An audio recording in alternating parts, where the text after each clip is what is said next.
Hello and welcome back to Demure Soul Bloom. I hope you guys have had an amazing week and weekend.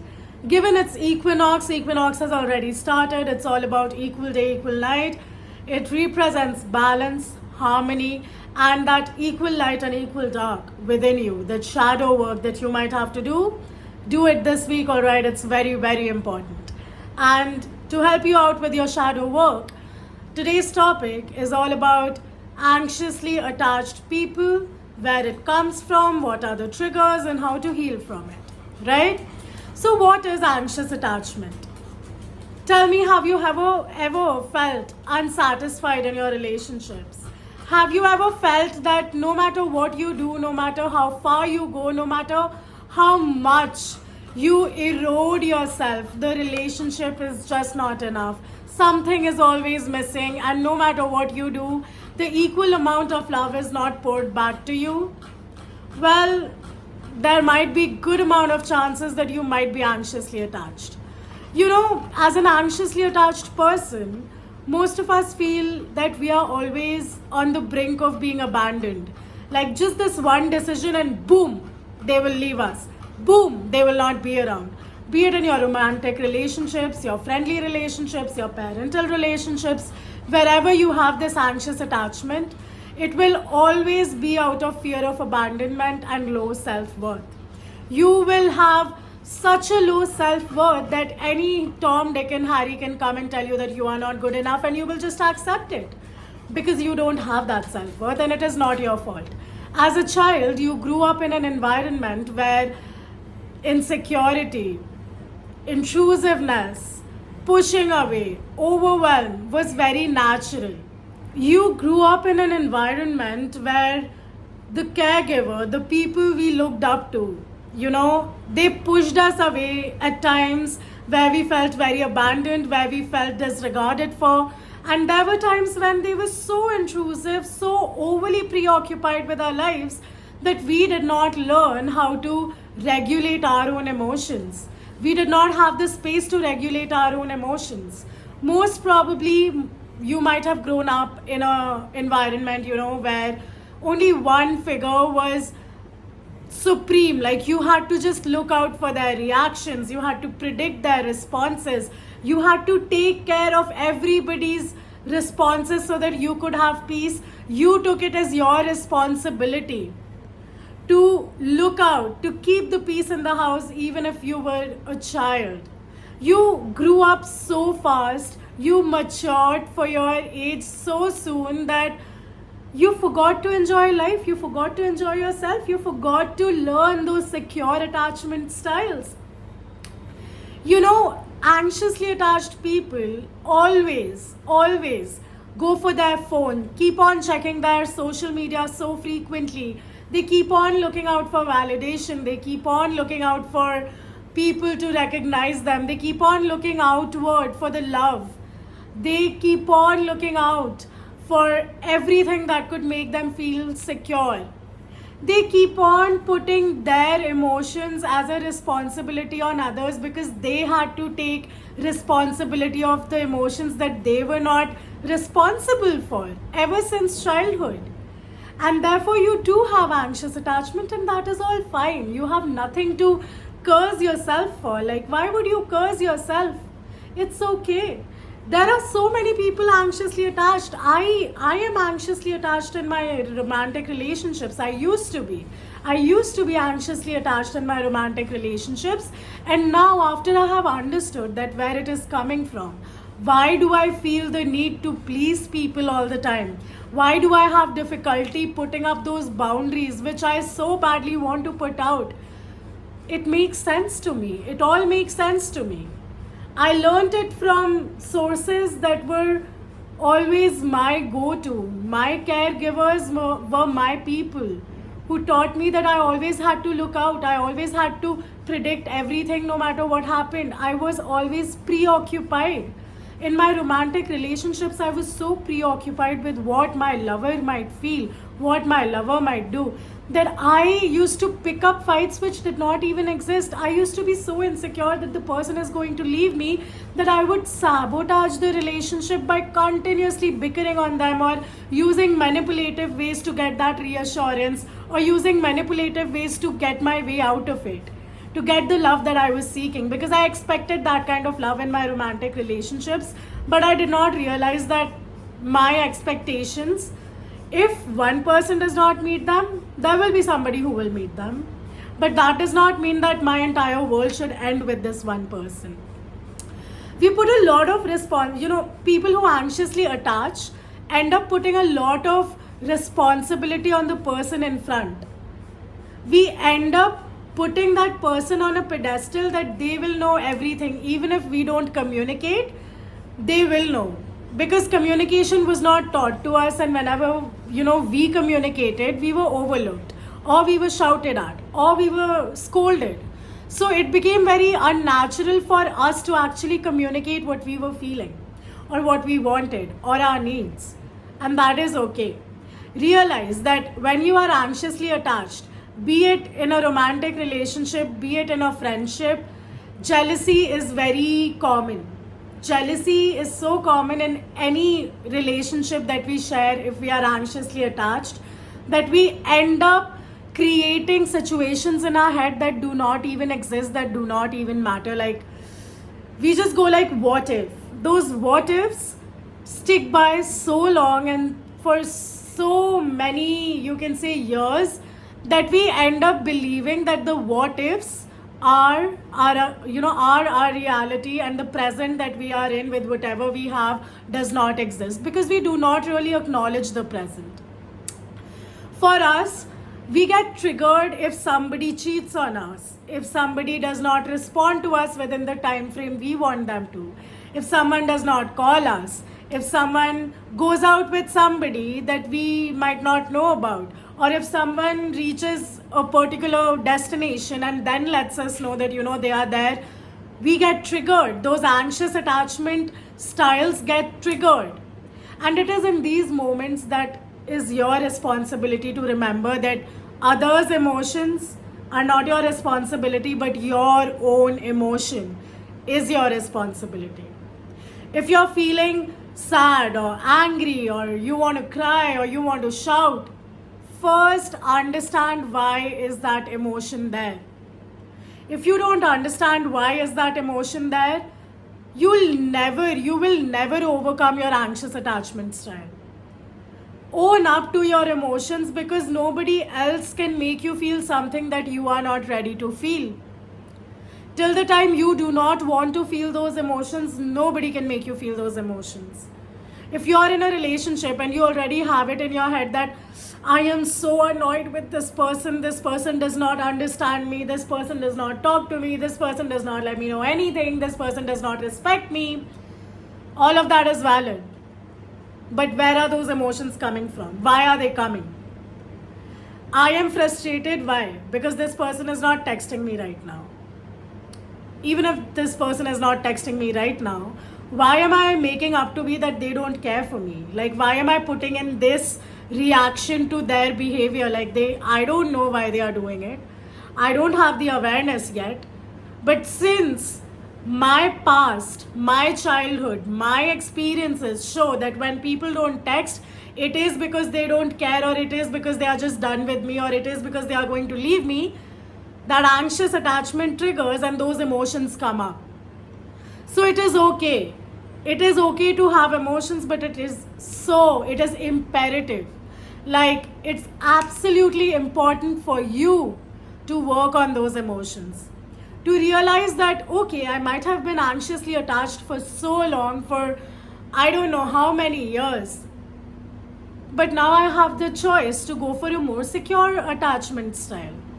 I have the space. I have a safe space within me, with myself. This safe space that I carry with myself is there. Even if I grew up in an environment which never felt safe to me, Now I have a working environment with me that makes me feel safe. My container feels safe. And all of this happens once you take the responsibility, accept it without guilting yourself, without criticizing yourself that you do have anxious attachment. Like, what can be done? Okay, I have it. I took it from these spaces. These are my triggers. How am I solving it? What steps am I taking to get over it? Because anxious attachment will show up in your romantic relationships, with your friends, and with money. A lot.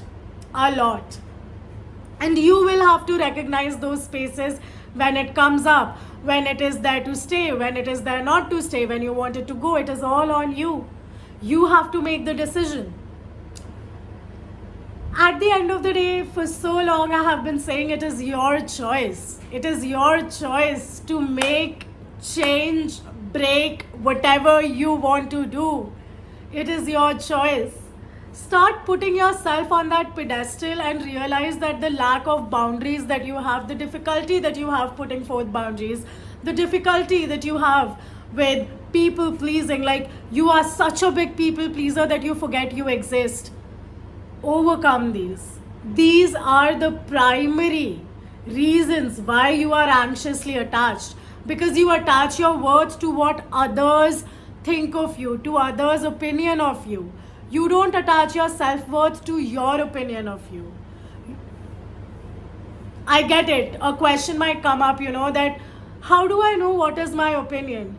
This is a question only anxiously attached people can ask, and if you're asking me this, you definitely have anxious attachment.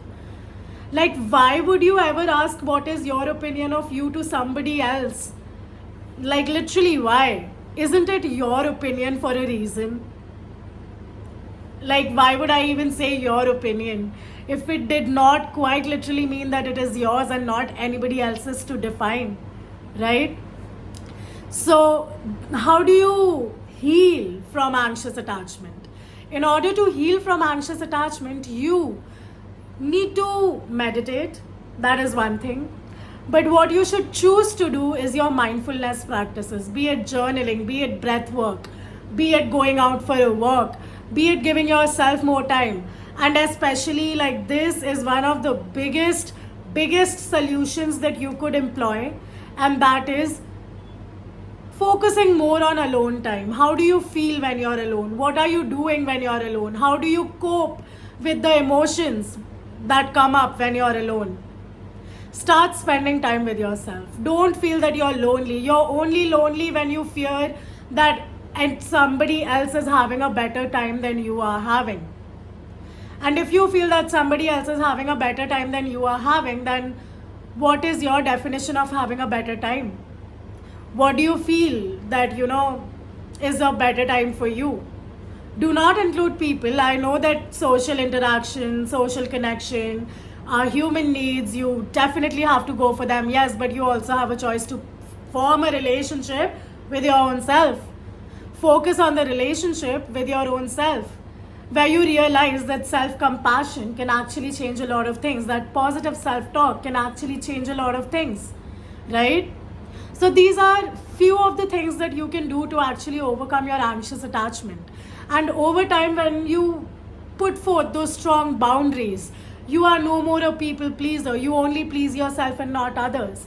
It is then that you will realize that how that attachment style, that anxious attachment style, brought you up till here.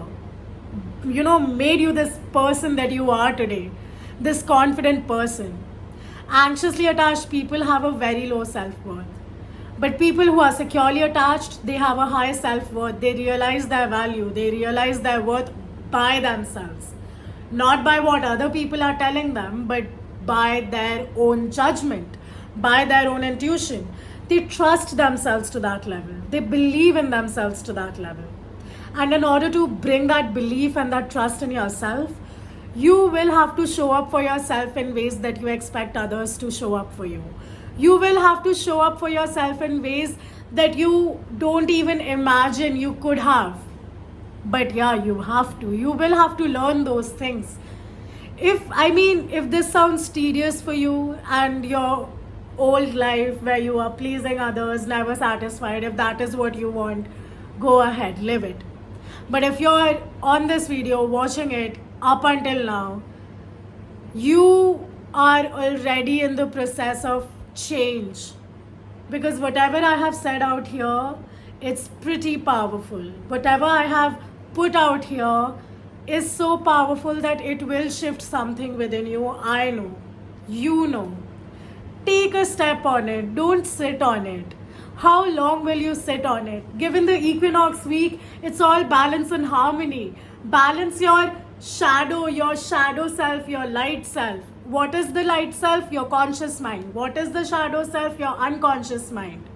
So just because in spirituality people go like shadow work, don't be like it's some, oh my god, woo woo shit. No, it is not. It is just your unconscious.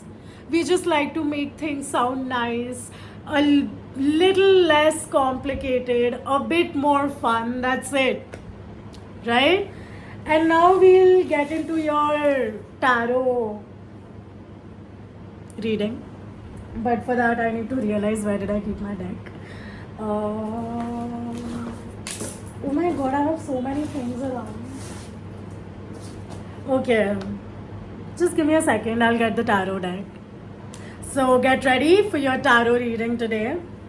Let's see what message is there for you, what message is waiting for you, what message is out there. Trying to come through me, trying to come through these tarot cards. What is the message that the... Okay, wow.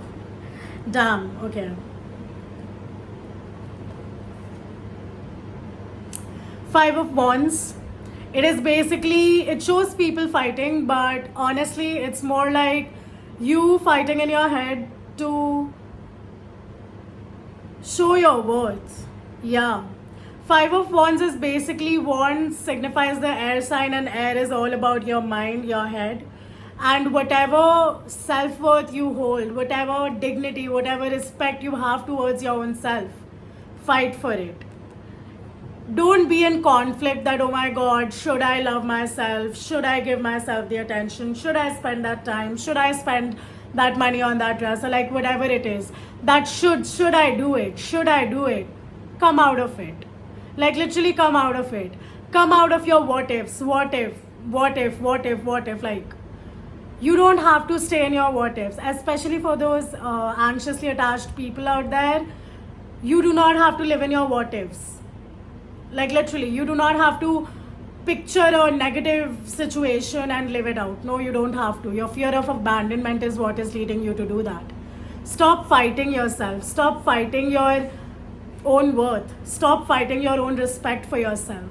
Stop diminishing yourself. Keep working in upholding your respect for yourself, your perspective of yourself. That is what this fight shows. It shows that you are very, it's conflicting inside of you, inside of your mind. It's so conflicted that you don't know whether you should give yourself the energy or the person in front the energy. This basically says, give yourself the energy, give your project the energy. There might be fights, there might be anything, you might even have to defend yourself. But remember, you are defending yourself only to you. You don't have any responsibility to defend yourself to anybody else. But your project, yes, you might have to defend that to other people. So yeah. King of Cups. You have the emotional maturity. Once you have overcome this fight, once you have overcome this dilemma, this conflicting energy, you will come out to be more mature. You will have a more wiser lookout. You will be emotionally mature and not vulnerable. Your emotional availability will not be smothering other people. You will have that control. You will know what to do. That ultimate satisfaction and fulfillment will come across once you put in the work, once you realize that this conflict has nothing to do with this inward, your inner world, like literally. And the Fool.